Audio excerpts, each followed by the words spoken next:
All right. So we will continue from the last week. Not sure how much you remember what we talked about, Gail. Uh, but no quizzes, don't worry. So let me just bring up the slides. I have slides for this again.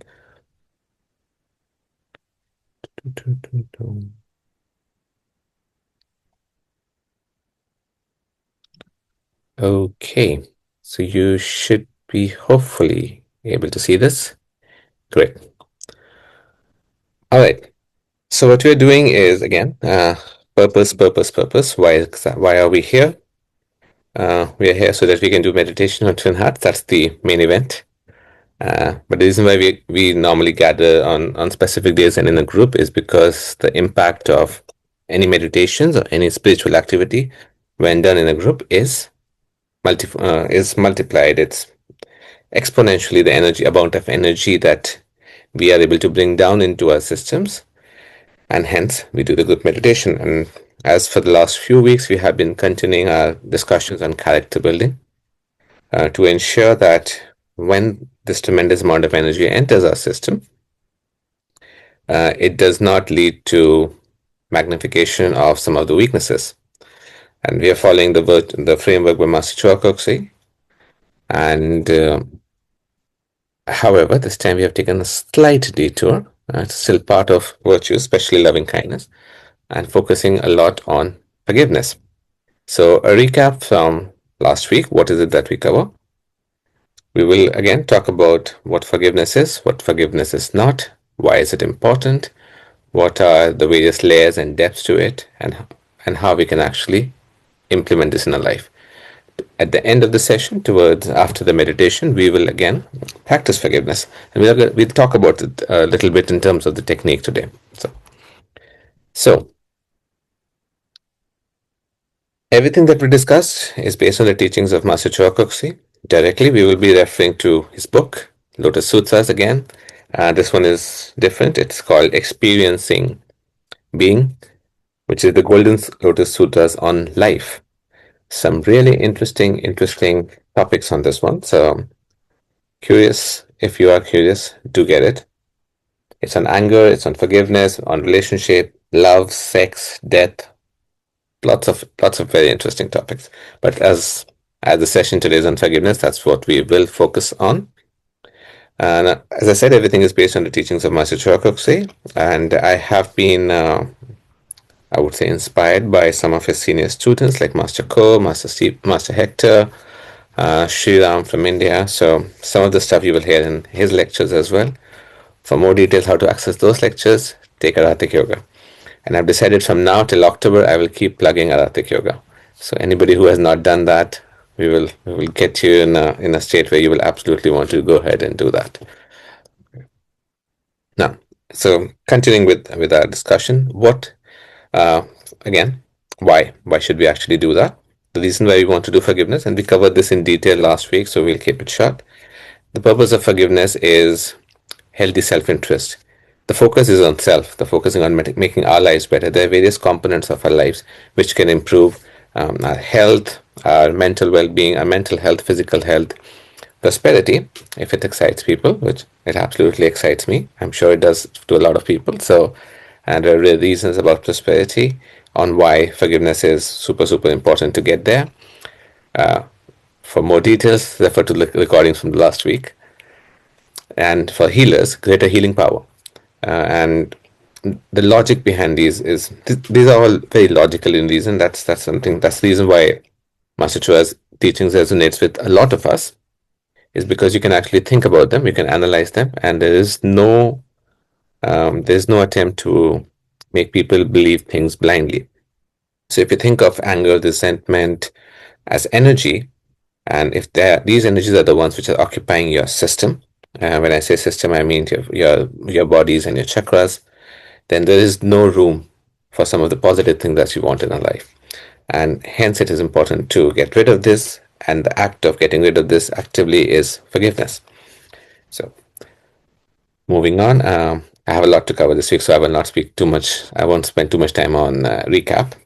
But these were two or three things which are super important for us to understand. Number one, what exactly is forgiveness?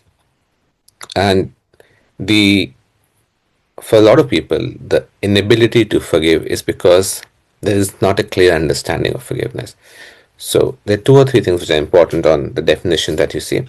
I picked this definition up from this source called greatergood.berkeley.edu, which has fantastic topics which are covered by the University of Berkeley from a scientific perspective, a philosophical perspective, and even a religious perspective. So lots of information there. Have a look. I have started exploring it, so I can't tell you that this is something I have studied in depth. So if you want to explore on your own, give it a go.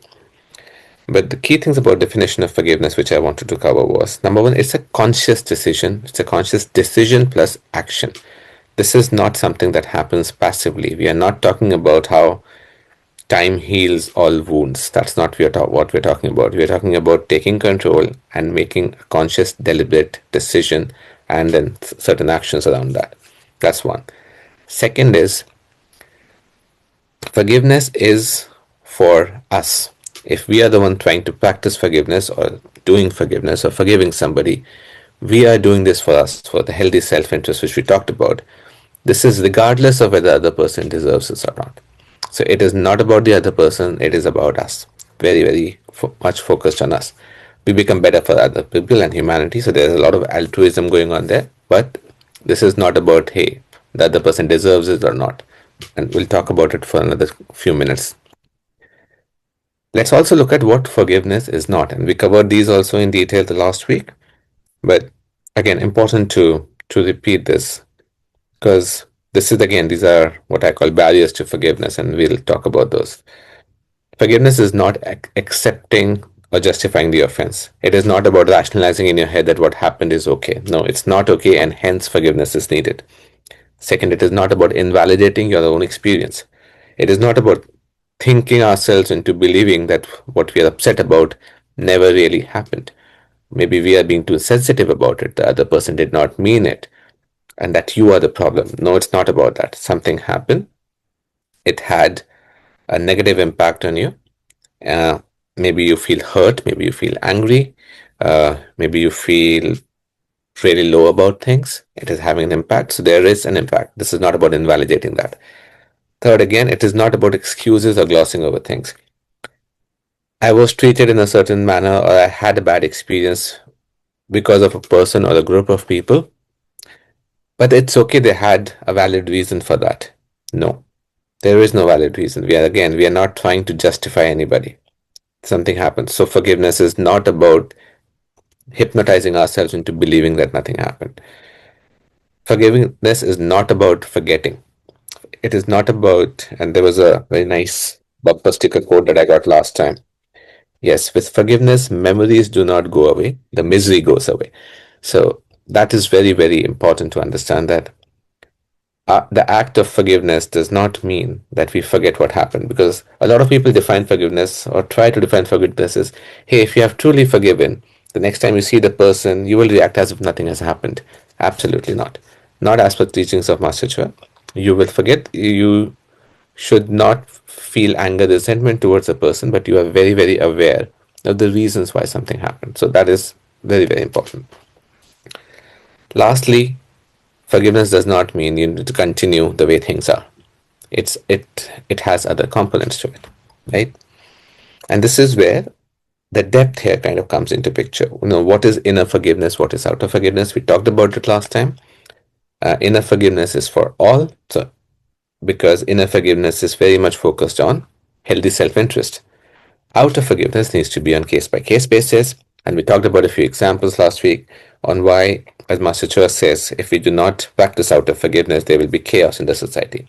You cannot be nice. Society, for example, cannot be nice and kind to all its criminals and say, hey, I'm practice loving kindness. I will forgive all kind of crimes that you have done and I will release you. No, boundaries. I will put you in prison. You will serve your sentence. If somebody is being hurtful to you, if somebody is being nasty to you, you should forgive them internally so that it is for you. However, externally, you can draw boundaries. You can say, all right, I'm not going to, our relationship needs to change. You are not allowed to do this. You are not allowed to do that. We need to evaluate things. All of that is part of outer forgiveness, and it is very important to follow that, because if we are not able to do that, we are just And that's where, again, forgiveness becomes difficult because you believe if you forgive, you will have to put up with the same patterns, same behaviors again and again. Not the case. And this is where we stopped last time, right? So, okay. Finally, we got there. Barriers to forgiveness, right? We talked about what forgiveness is not, why it is important for us. And we also understood the concept of inner and outer forgiveness, which should help us do that. If that is the case, if it is such a wonderful, logical thing to do, then why is it that we are not able to practice forgiveness? And these are some of the reasons for that, not all of them. But I think this is where I genuinely believe we need to practice inner reflection, get an accurate perception of what is really happening. And if you remember from our discussion on honesty and non-lying, accurate perception means careful observation plus correct interpretation. So a lot of times we are not able to practice forgiveness because we really don't have a very clear understanding of inner forgiveness. Because we are still stuck on what is outside. We are stuck on the person who has offended us. We are stuck on the situations, but we are not thinking that anger, resentment, or holding on to grudges for long is effectively poison for us. We need to get rid of it for ourselves. And once we get a very good understanding of this, that what I'm doing is doing for my own well being, it means I need to forgive internally, which means I need to cut that energy connection between the person who has offended and myself so that I have peace and I can pursue all the good things that I want to pursue. So that I'm not mentally occupied with just thinking about the same thing again and again for weeks, months, years, and as life goes on for decades. And Master Choa used to say in one of his videos, he said, forgive and move on, otherwise life will pass you by and you will have no idea what happened in the last 20 years because all that you could think of was this one person or a group of people and how you have been wronged, how wrong things have happened. So if I break it down, difficulty in forgiving because we believe that forgiveness is accepting that it's okay, that the sense, that no, it is not okay, and this crime or this offense deserves a longer punishment, and longer punishment means I need to be angry for a longer period of time with that person, and I should not practice forgiveness because it would mean it's okay when it is not. Again, going back to the earlier point that's forgiveness is not that. Forgiveness is not about invalidating your experience or accepting it or allowing the person in your life. No, it's for you. So if you have that understanding, the second point would not hold you back. Third, righteous indignation. Very, very big factor, right? By righteous indignation here, we simply mean that we are so convinced that the other person has done something which is a crime, which is a sin, or some extreme version of this, that he or she deserves to be punished. When we start thinking about that, and in a lot of cases that might be true, but again, the purpose of forgiveness is not to focus on that. Because, okay, if the person has done something wrong, tremendously wrong, then we learned that via law of karma, it will come back to that person in some shape or form. But it is not our responsibility to dish out justice. And the fact if we continue to stay angry does not mean making the other person suffer.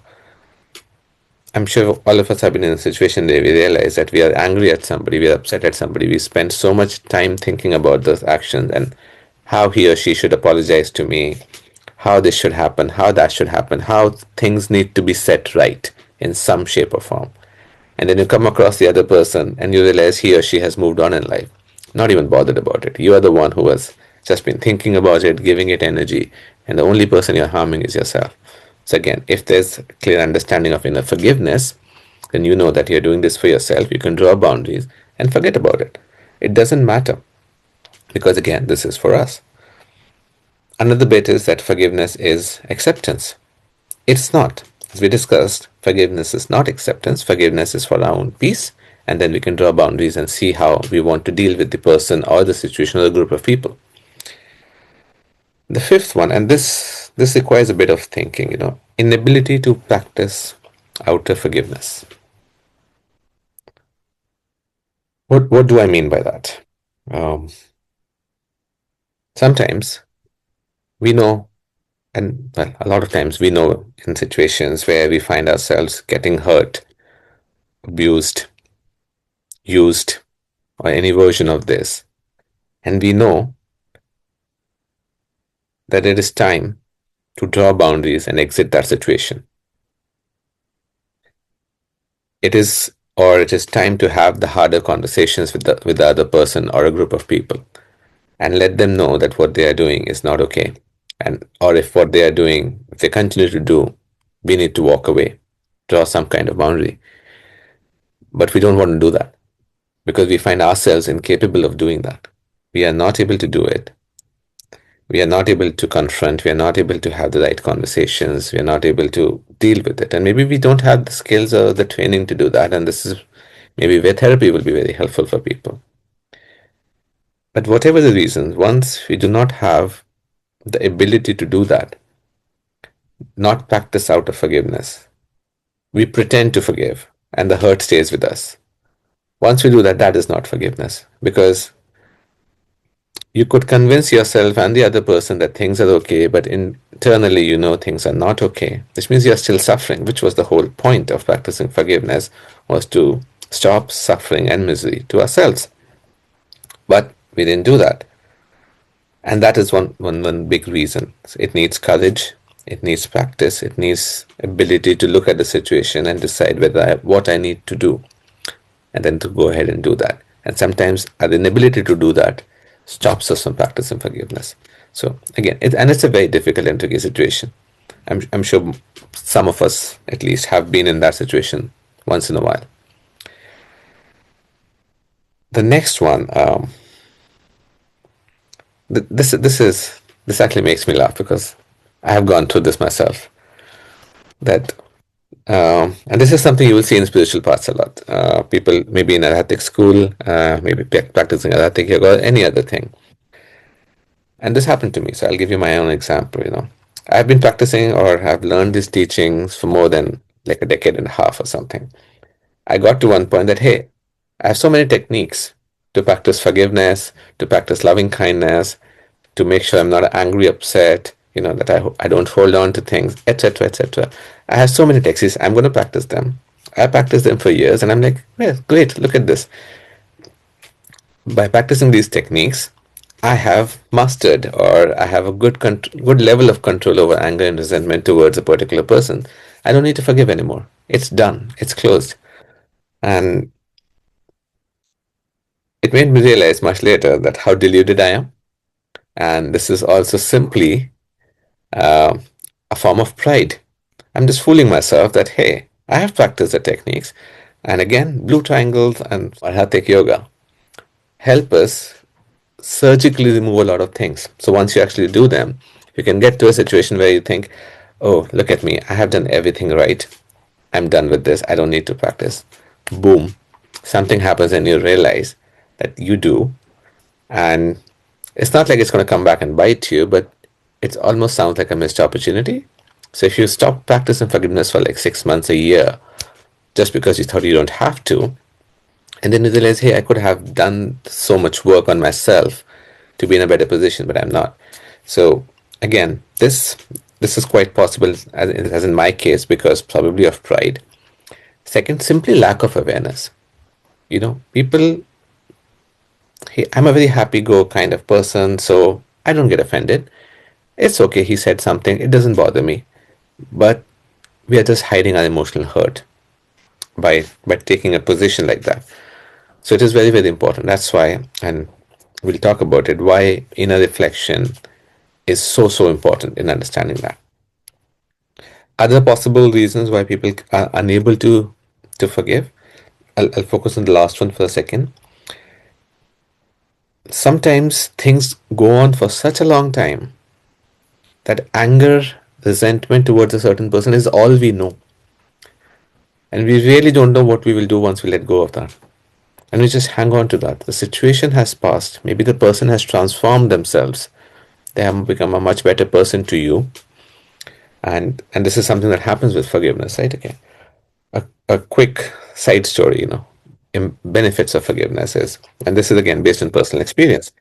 So if somebody is being nasty to you, we are taught, you can practice forgiveness, you can bless the person.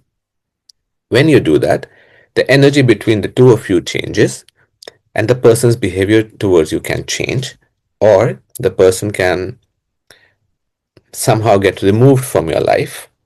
You don't have to face them anymore. And when I first heard that, I decided to experiment with it.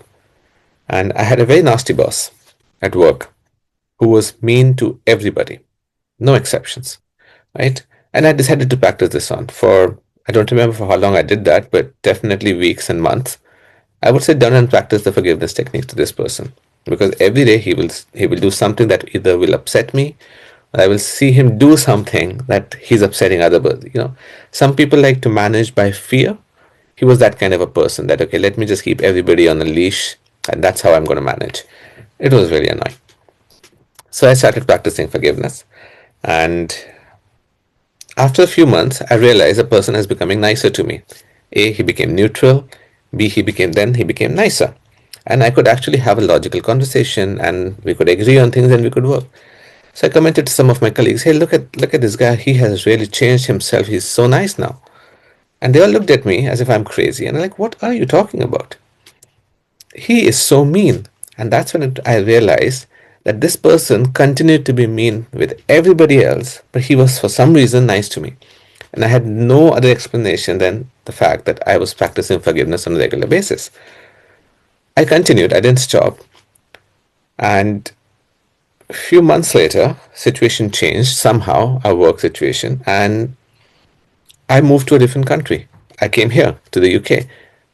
And the guy was no longer my manager. He was completely living a separate life. I was living a complete separate life. And that's when, now, if you read Master Choa's teachings, I mean, let me just actually read this out. This is beautiful. Anger and hatred bind people together. When you hate someone, it creates an energy link with the person. You become chained to the person. If you want to be free, you must forgive. And that's it. And I practiced this. So before reading this, actually, and it was beautiful. Suddenly, I never had to work this people. I haven't seen that person for 12, 13 years now. No idea where he is. He doesn't bother me. I'm completely removed from the system. So these techniques can be magical when we use them properly. And I have to now think about the days when I was angry with that person. I wish I could have replicated this in every scenario in my life, but it hasn't worked out that way. But it was a very, very good reason, for me to continue this practice. And hence, I highly encourage everyone to do that. Final thing, in many cultures, forgiveness is considered a sign of weakness. And if we find ourselves in that situation, we need to change that as well. Again, when I say we need to change that, it simply means we need to develop an awareness about it and use the techniques available to us to disintegrate and remove those things from our life. Technique, by that I simply mean inner reflection and firm resolution, what we learn in the basic pranic healing class. Okay. So I'll take a pause here. Does this resonate? Does this sound okay? Anybody has any suggestions or their own barriers to forgiveness that they would like to share? I got a wave from a distance, so I'll take that as move on. Okay. There is one final aspect which I would want to discuss, which is something, I'm not sure if it is unique to Master Choa Kok Sui or not, but he's the only person I've actually heard teach this in some of his classes, is levels of forgiveness. And why it is important and why we are talking about it is, let's take a step back, right? We talked about what forgiveness is, why it is super, super, super important, and why we should continue to practice it as much as possible. However, despite it being such a brilliant thing, we are not able to do that. We talked about some of the reasons why, but one big reason is we are not ready to forgive. We simply are not ready to forgive the other person because we haven't processed everything, And when I say process everything, it's about doing a reflection, understand what are the reasons behind it. Have we done careful observation and correct interpretation? Are we able to understand why this is happening in our life? And I do not mean from a karmic perspective. I simply mean analyze the situation, So if we are not ready, and if we force ourselves to forgive, there are two parts of it, right? On one hand, we are encouraged, okay, mechanically just practice. But that's okay. Don't get frustrated that you're not able to forgive.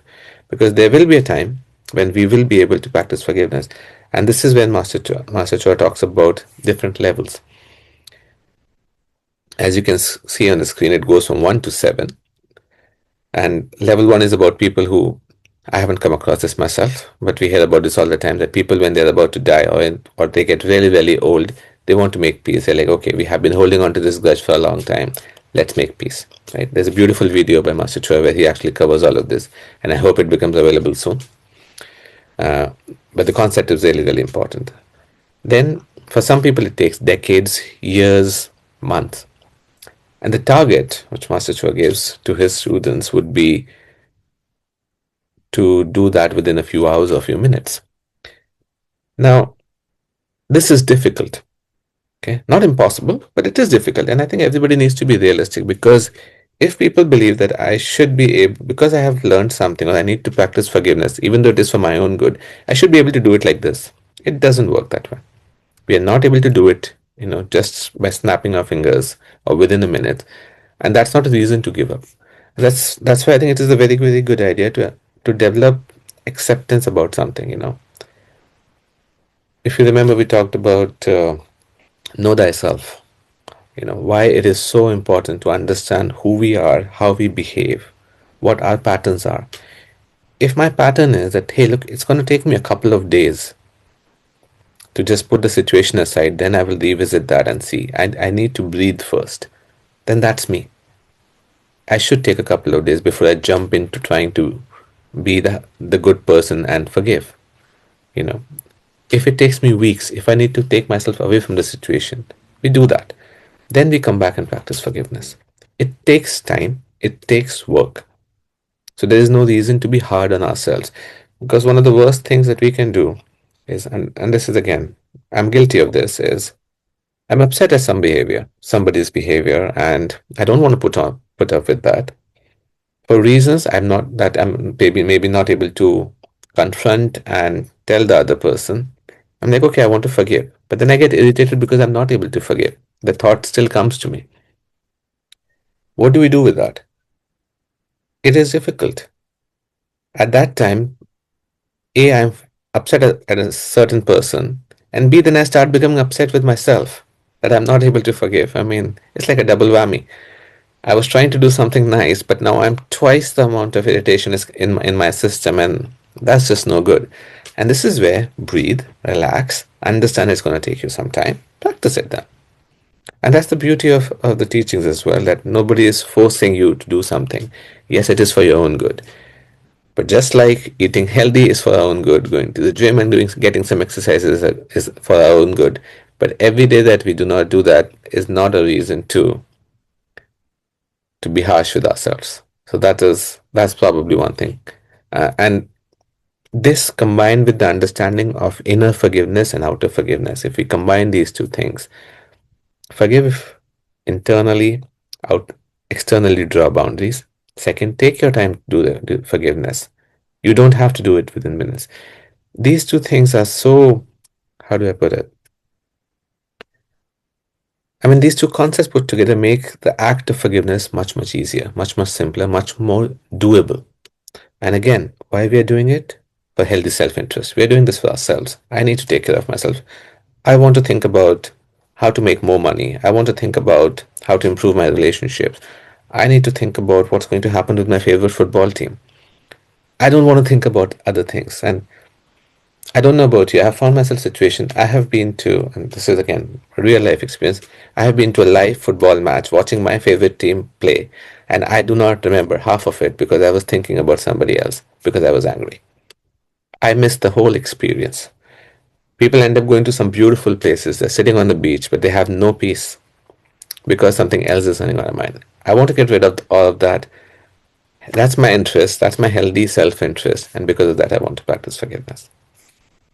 Okay, one final thing before we meditate and practice forgiveness.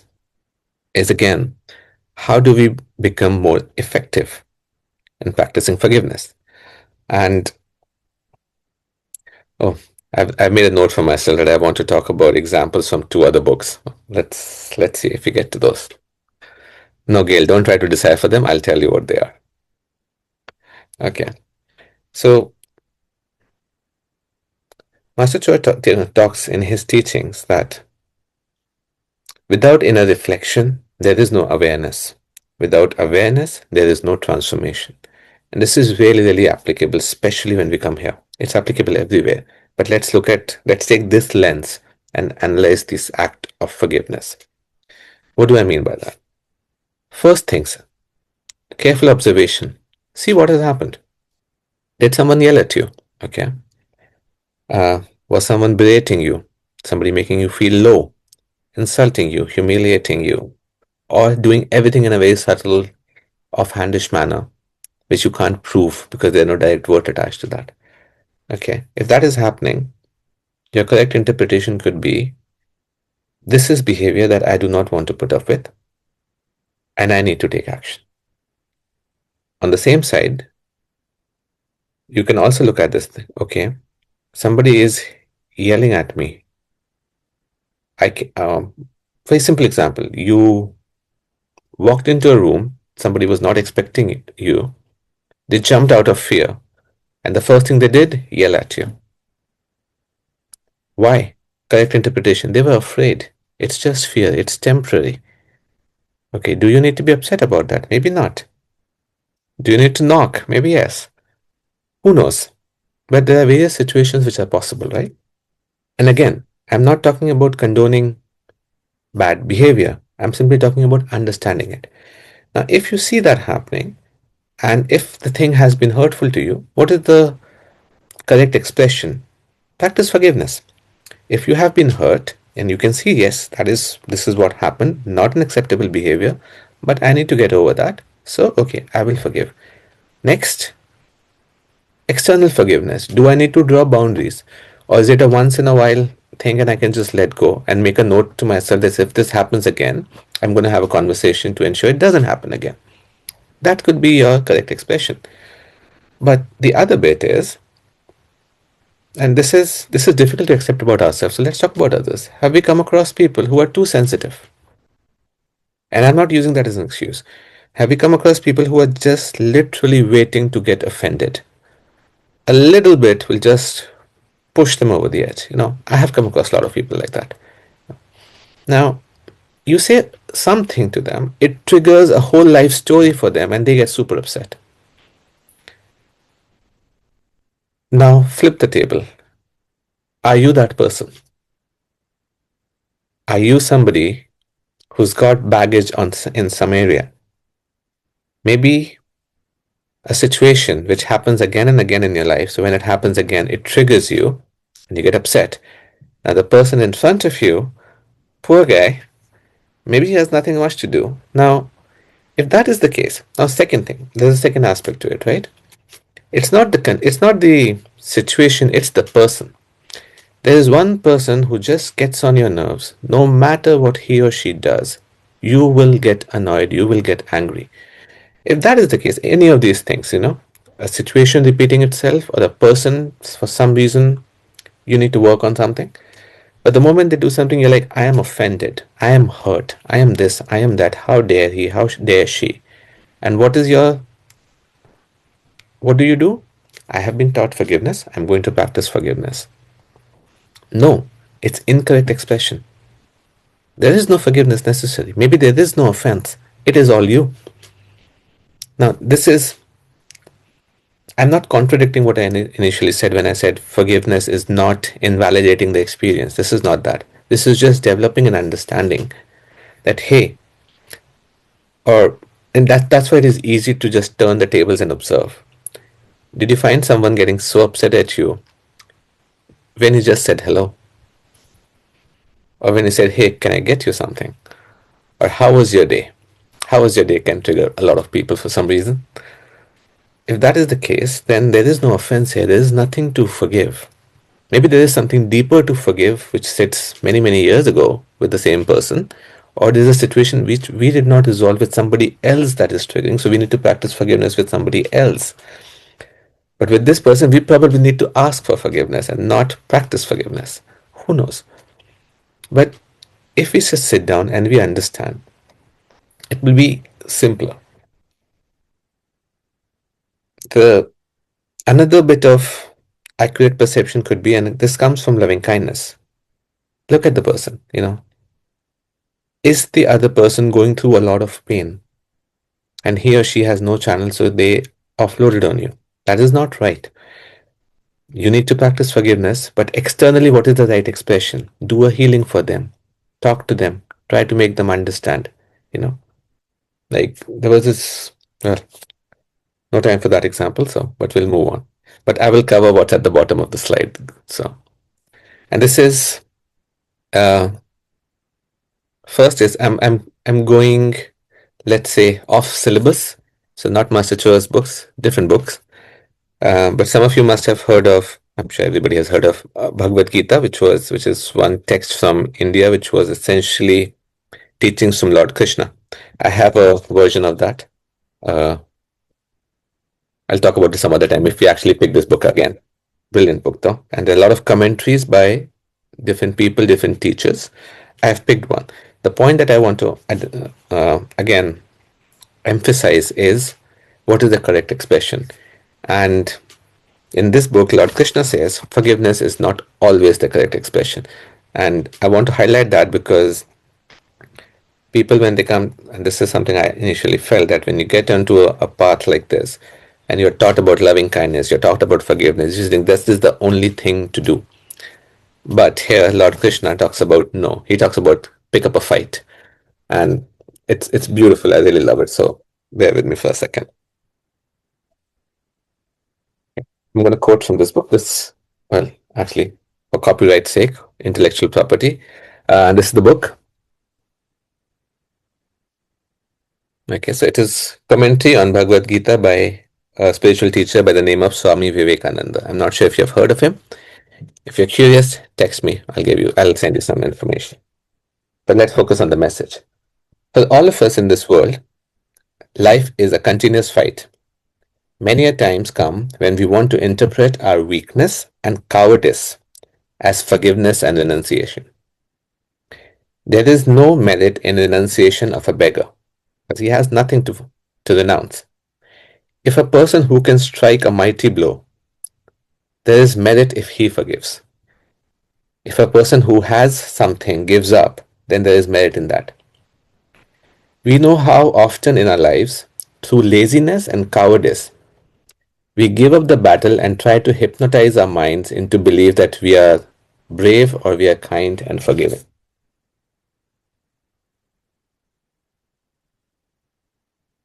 Just there's one more thing from that. Even forgiveness, if weak and passive, is not true. Fight is better. Forgive when you could bring legions of angels to for victory.